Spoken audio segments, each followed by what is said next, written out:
देवन भाई साजी बोल रहल बानी। संभल कर बेटा। फिक्र मत करा। हमार बेटी हमके देखे ना, लेटा दे इधर पलंग पर। पलंग पर सुलावा अच्छा से।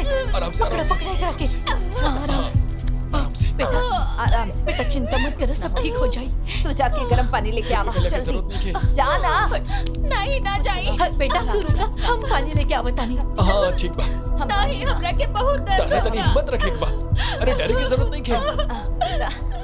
सुना, जाओ जल्दी से कंचू मोल के लेके आवो। ओकरा पास सिर्फ टाइम आबा। देर मत करी है, जल्दी आई हो। अरे जा जल्दी।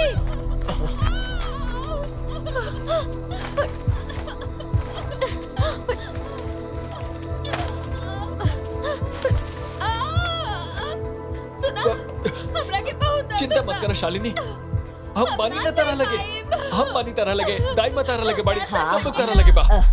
दाई माँ, बच्चा भूखे वाला बा, जाके कपड़ा लेके आवा। शालिनी हिम्मत रखा। अरे हम कपड़ा लावे के कहनी ना। शालिनी हम अभी आएंगे। हिला मत, डरा मत बेटी। दर्द होखे तो जोर लगा। कहनी ना, चिल्ला मत। हे भगवान, हमार बहू और ओकर बच्चा के रक्षा करी है। हम तोहरा के प्रसाद चढ़ाई भगवान। बस हो गई। जोर लगावा बेटी। शालिनी की डिलीवरी हो जाए दो, फिर हम ये दाई माँ के अच्छा से देखा था। हाँ कंचू मोल, जरा यहाँ बैठ के पानी गरम करा, हम जाके ओकरा के संभालता नहीं। जल्दी हमरा के जल्दी से पानी ला के दिया। शालिनी डरा मत, शालिनी कोशिश करा।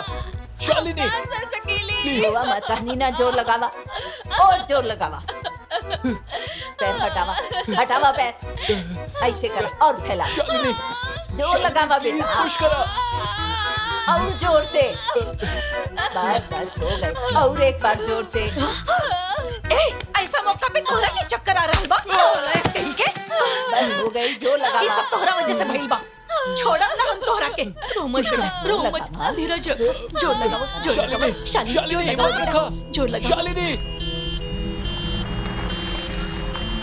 बस रोका, जल्दी करो, दरवाजा खोलो। देखिए बच्चा निकल रहा। हे भगवान, हमार बच्ची हाँ। चली ना जल्दी। आवता ये लोग इतना टाइम लगाने वाले। अरे जल्दी चला। शालिनी प्लीज हिम्मत रखा। जोर लगावा बेटा, पुश करा। जोर से जोर लगावा। जोर लगाओ बेटा, जल्दी से हो जाए। जोर लगाओ और जोर लगाओ। हम हर जगह करने रहनी कि ओकर साथ हमार बेटी अरे की हमरा शादी मत देखे मालूम करियो। रहे कि इतना पागल हो की। अरे आवा जल्दी आवा क्या जल्दी। हो गई? शालिनी कोशिश कर शालिनी।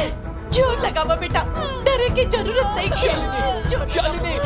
शालिनी हमारी बात सुना। बेटा जोर लगावा, और जोर से जोर लगावा। जोर लगावा, अभी हो जाए। जोर लगावा बेटा, शालिनी पुश करा। हाँ, बस। और एक बार हो जाए।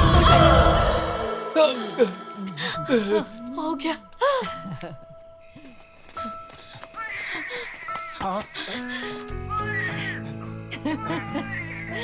हे भगवान, अंदर जा। अच्छा अंदर जा।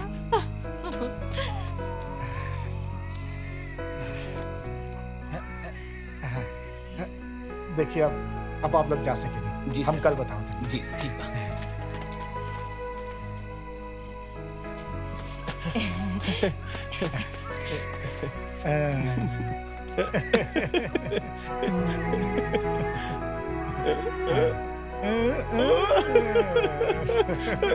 नाना बन गया नहीं रहुआ, नाना।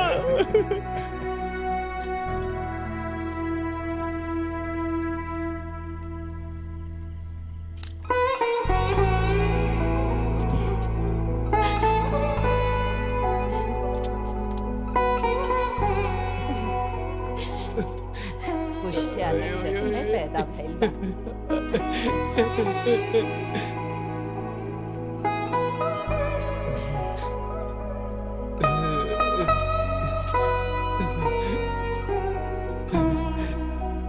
जन्मदिन मुबारक हो के बेटी।